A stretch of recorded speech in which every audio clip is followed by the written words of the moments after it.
अगर आप 2025 में नया गेमिंग पीसी बना रहे हो या अपग्रेड कर रहे हो तो सावधान रहो। कुछ अपग्रेड ऐसे हैं जो बस पैसे की बर्बादी है, परफॉर्मेंस में ज्यादा फर्क ही नहीं आता।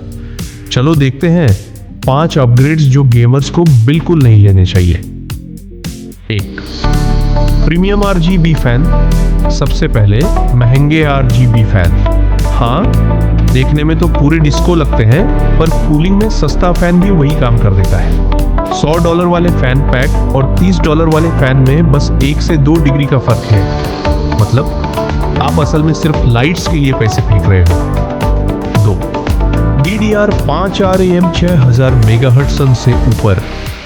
अब बात करते हैं RAM की। DDR5 तो सही है, लेकिन 6000 MHz से ऊपर जाने का कोई मतलब नहीं। 7200 MHz वाली रैम महंगी तो है, पर गेमिंग में FPS का फर्क 1 से 2% ही आता है। बेहतर है कि स्पीड के पीछे भागने के बजाय 32 GB रैम ले लो, उससे असली फायदा मिलेगा। 3 ओवरप्राइस्ड गेमिंग मदरबोर्ड। तीसरा है गेमिंग मदरबोर्ड्स। $400 वाले Z सीरीज बोर्ड दिखने में शानदार लगते हैं, RGB भारी हीटसिंक, लेकिन परफॉर्मेंस $200 वाले B सीरीज बोर्ड जितना ही। जब तक आपको एक्सट्रीम ओवरक्लॉकिंग नहीं करनी, ये फिजूल खर्च है। बचा हुआ पैसा GPU में लगाओ। 4.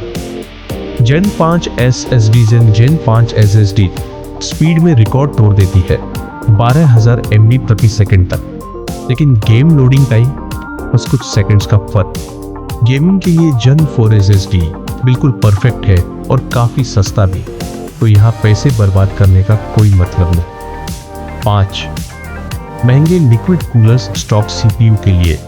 आखिर में CPU कूलिंग RGB वाले $150 AIO लिक्विड कूलर्स बहुत मिलते हैं, लेकिन स्टॉक CPU को इसकी जरूरत ही नहीं।